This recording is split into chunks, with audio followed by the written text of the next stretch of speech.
Hi everyone, I'm Marla Miller from marlamiller.com, and you are watching Critique My Query, a video blog that the Writer magazine and I have been offering for quite some time now.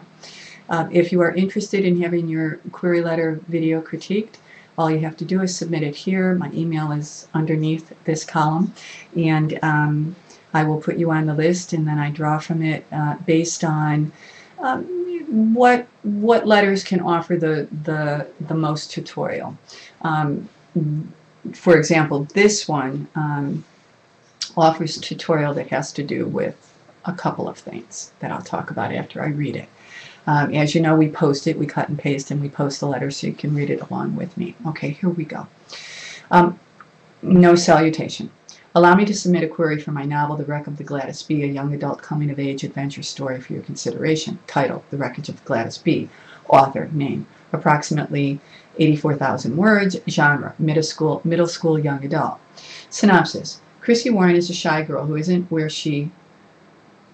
sure where she fits in Virginia in 1718. When her father fails to return home after a long sea voyage, the girl learns his ship, the Gladys B., was taken by pirates. Most of her neighbors believe that he was killed or joined the captors. Chrissy believes he's a prisoner of the pirates and that she has to rescue him. Disguised as a boy, she signs on the Caribbean-bound ship to find him.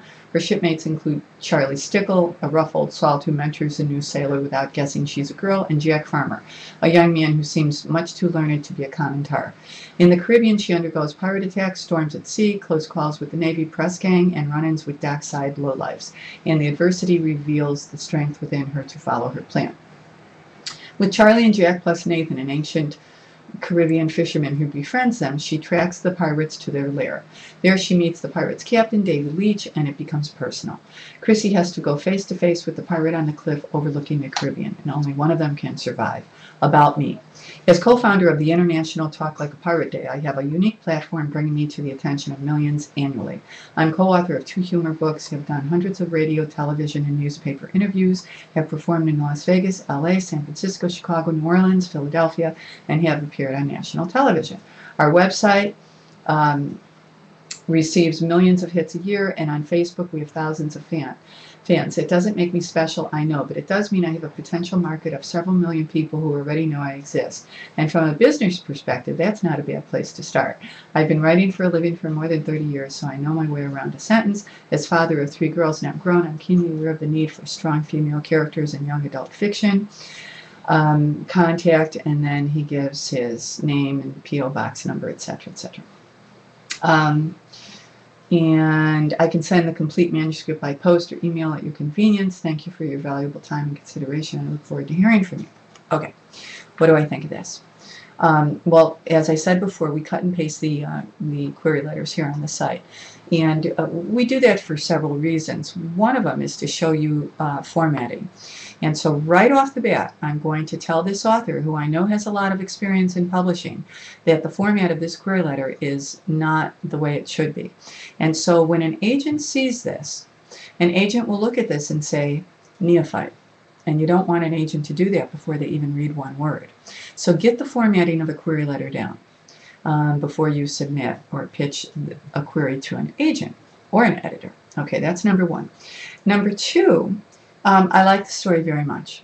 I think that it has, you know, it has a similarity to a couple of stories like Yentl and Pirates of the Caribbean, and but I like it, and that's not a negative thing. But you know, this is kind of familiar territory, and kids love pirates, and so I think that there's potential here for this book. A couple of things that made me wonder, and they could be red herrings. One of them is in the 3rd paragraph, where he talks about the Chrissy going against the captain of the pirates, and only one of them can survive. And I wondered, could the captain of the pirates possibly be her dad? And if that's the case, then you want to ratchet that tension up even more. If it isn't the case, then you might want to spend a little bit more time in paragraph 3 developing that narrative arc, because there's not quite enough there. I want to know, was there a fight? Did she learn how to sword fight? that kind of thing. Just a little bit more. Okay. The fourth paragraph talks about his platform, and he has quite a platform. He's got a website that has millions of hits a year, and he's got a Facebook fan page that gets thousands of fans. So with that said, I wonder why this author is not producing this book himself.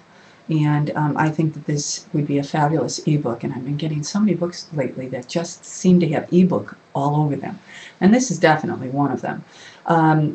If he's not interested in an ebook, he should know that if he's pitching this to middle school, if this is a middle school reader, that he may not need an agent for this. So he can go right to publishers that publish children's literature and bypass an agent. So that's another possibility.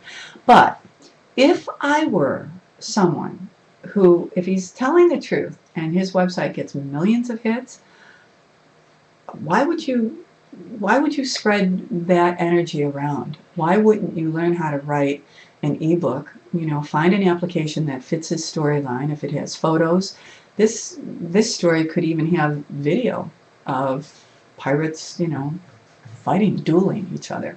I don't know. I mean, it's his story. But I would definitely encourage this author to at least consider ebook before I sent this one out. And really, because this story could lend itself beautifully to an ebook. But if you've got a base that's big, if you've got a website that's got 1 million hits, I mean, would I kill for a website with 1 million hits? Well, I wouldn't kill, but you know what I mean. So I would encourage this writer to, number one, if he's going to pitch it to conventional agents, editors, make sure that the formatting on this letter is the way it should be.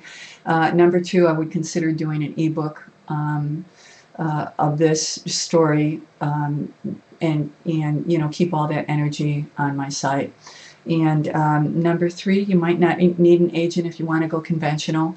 You might be able to go right to a publisher. Remember this, if you put this in an ebook and you get all kinds of people to buy this book, even if you're pricing it at a low price point, you then take that to an agent and you watch their eyes bug out when you say, and by the way, we've already sold, I don't know, 10,000 copies. So that's another way to get an agent's attention. I hope that this has been helpful. Until the next time, be well. Keep writing.